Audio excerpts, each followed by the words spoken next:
రైతుల విషయానికి వస్తే ఆనాటి ప్రభుత్వం ఈనాటి ప్రభుత్వం ఒక్కసారి మీరు గుర్తు చేసుకుంటే, ఆనాటి ప్రభుత్వం ఒరేస్తే ఉరే అని చెప్తే, ఈ ప్రభుత్వం ఒరేసిన రైతన్నలకి సన్నవడ్లకి మద్దతు ధరతో పాటు బోనస్ 500 రూపాయలు క్వింటాల్కి ఇస్తున్నాం. ధాన్యం ఆనాటి కంటే సుమారు 50% ధాన్యం ఎక్కువ పండినా ఎక్కడా ప్రొక్యూర్మెంట్ లో ఇబ్బంది లేకుండా ప్రొక్యూర్ చేసిన రైతన్నకి డబ్బులు టెన్షన్ గా వారి ఖాతాలో ఈ ప్రభుత్వం జమ చేస్తుంది. ఆనాటి ప్రభుత్వం 1,00,000 రూపాయల రుణమాఫీ చేయడానికి 5 సంవత్సరాలు పెడితే, ఈ ప్రభుత్వం వచ్చిన మొదటి 6 నెలల్లోనే 21,000 కోట్ల రూపాయలు 25 లక్షల మంది రైతన్నలకి 2 లక్షల వరకు రుణమాఫీ ఈ ప్రభుత్వం చేసుకున్నాం. ఆనాటి ప్రభుత్వం రైతు బంధు ద్వారా ఎకరాకి 10,000 ఇస్తే, ఈ ప్రభుత్వం 12,000 ఇస్తూ రైతులు రాజు చేయాలని తాపత్రయపడుతుంది ఈ ప్రభుత్వం. అంతేకాదు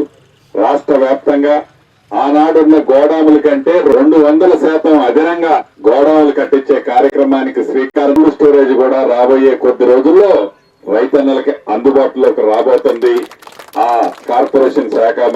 శాఖ చైర్మన్ గారు రాయల్ నాగేశ్వరరావు గారు కూడా మన నియోజకవర్గంతో పాటు రాష్ట్ర వ్యాప్తంగా అనేక మంచి కార్యక్రమాలు ఈ ప్రభుత్వం చేస్తుంది. ఇక సంక్షేమ కార్యక్రమాలు పేదవాడికి అండగా ఉండే విధంగా అది 200 యూనిట్లు ప్రతి ఇంటికి ఉచితంగా ఇచ్చే కార్యక్రమం కానీ, సన్న బియ్యం పెద్దోళ్ళు తినే సన్న బియ్యం పేదంటి ఆడబిడ్డ తినే కార్యక్రమం కానీ, రేషన్ కార్డులు ఇచ్చిన కార్యక్రమం కానీ, ఉచిత బస్సు సౌకర్యం ఆడబిడ్డలకి రాష్ట్ర వ్యాప్తంగా ఉచిత సౌకర్యం కానీ, ఆత్మ గౌరవానికి చిహ్నంగా ఇందిరమ్మ ఇల్లు కానీ, 40% డైట్ ఛార్జీలు పేద పిల్లల హాస్టల్లో చదువుకునే వారికి డైట్ ఛార్జీలు పెంచిన కార్యక్రమం కానీ, హాస్పిటల్ ఛార్జీలు 200% పెంచిన కార్యక్రమం కానీ, ఇలా చెప్పుకుంటూ పోతే రోజంతా చెప్పే కార్యక్రమం, మంచి కార్యక్రమం ఈనాడు ఈ ప్రభుత్వం చేస్తూ, ఆనాడు ఏదైనా 1 మంచి కార్యక్రమాలుంటే ఆ ప్రభుత్వం చేసింది అది తీసేస్తామని ఎక్కడా తీసేయలే. ప్రజలు నచ్చి మెచ్చే కార్యక్రమం అరా కొర ఆనాటి ప్రభుత్వం ఏదైనా చేస్తే అది చేస్తూ ధనిక తెలంగాణ రాష్ట్రాన్ని 8,19,000 కోట్లు అప్పు చేసిన అప్పు మిత్తి కడుతూ సంక్షేమ కార్యక్రమాలు వాళ్ళు ఆనాడు 1, 2 చేస్తే ఈనాడు 8, 10 పేదవాళ్లకి ఈ ప్రభుత్వం అందిస్తుంది. ఇన్ని మంచి కార్యక్రమాలు చేశాం కాబట్టే ప్రతిపక్ష పాత్ర పోషించకుండా సోషల్ మీడియాని ఆధారంగా చేసుకుని కళ్ళబొల్లి మాటలు చెబుతూ, కాకి కబుర్లు చెబుతూ ప్రజల్ని రెచ్చగొట్టే విధంగా ఏవైతే ప్రవర్తనలు చేస్తున్నారో, ఎంత చేసినా అది పట్టణ ప్రాంతాల్లో కానీ పల్లెల ప్రాంతంలో కానీ ఏ ఎన్నికలు వచ్చినా ప్రజలు ఈ ప్రభుత్వాన్ని దీవిస్తుంది అంటే మంచి చేశాం కాబట్టి,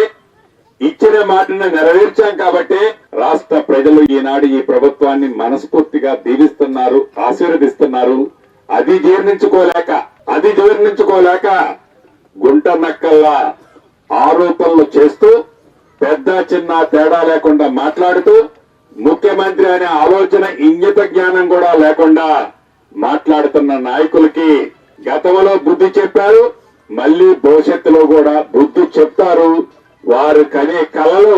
తెలంగాణ ప్రజలు కలల్లాగానే ఉంచుతారని కూడా ఈ వేదిక మీద నుంచి వారికి మరొకసారి తెలియజేస్తున్నాను. ఒంటి నిండా విషయం నింపుకొని కపట నాటకం ప్రదర్శిస్తూ ఆనాడు 10 సంవత్సరాలు పరిపాలించినప్పుడు పేదవాడి పట్ల వాళ్ళకి లేని ప్రేమ అభిమానాన్ని ఇయ్యాల వరకపోస్తూ, రైతులకి చేతులకి సంఖ్యలు వేసి ఇదే ఖమ్మంలో నడి రోడ్డు మీద నిస్సిగ్గుగా ఆనాటి ప్రభుత్వంలో నడిపించింది మర్చిపోయి, ఈ ప్రభుత్వం రైతులను ఏదో మోసం చేస్తుందని కళ్ళబొల్లి మాటలు చెప్పటం సిగ్గుచేటు, వారి అవివేకానికి నిదర్శనం అని ఈ వేదిక ద్వారా మరొక్కసారి చెప్తూ, ఇది రైతుల పక్షపాత ప్రభుత్వం, ఇది పేదవాడి పక్షపాత ప్రభుత్వం, ఇది ఆడబిడ్డలకు అండగా ఉండే ప్రభుత్వం, నిరుద్యోగులకు చేయూతనిచ్చే ప్రభుత్వం. ఈ ప్రభుత్వాన్ని ఎన్ని కుట్రాలు కుతంత్రాలు ప్రతిపక్షాలు అని జబ్బలు తరుచుకునే నాయకులు ఎన్ని కలల కన్నా ఈ ప్రభుత్వాన్ని ప్రజల దీవెనలున్నంత వరకు ముఖ్యమంత్రి గారు చెప్పిన విధంగా మళ్లీ వచ్చే ఎన్నికలే కాదు, ఇంకా 4 ఎన్నికలు వచ్చినా ఈ ప్రభుత్వాన్ని తెలంగాణ ప్రజలు ఆశీర్వదిస్తారు, దీవిస్తారని మనస్ఫూర్తిగా కోరుతూ, రైతులకు ప్రత్యేకంగా చెప్పేది, ఇది మీకు అండగా ఉండే ప్రభుత్వం, అన్ని రకాలుగా ఆదుకునే ప్రభుత్వం, ఈ ప్రభుత్వం పట్ల మీకున్న ప్రేమ అభిమానం ప్రత్యేకంగా నేను చెప్పనవసరం లేదు. నిరంతరము రైతన్నలు ఈ ప్రభుత్వానికి అండగా ఉన్నారు, భవిష్యత్తులో ఉంటారని పూర్తిగా నమ్ముతూ విశ్వసిస్తూ మీ అందరి దగ్గర సెలవు తీసుకుంటున్నాను.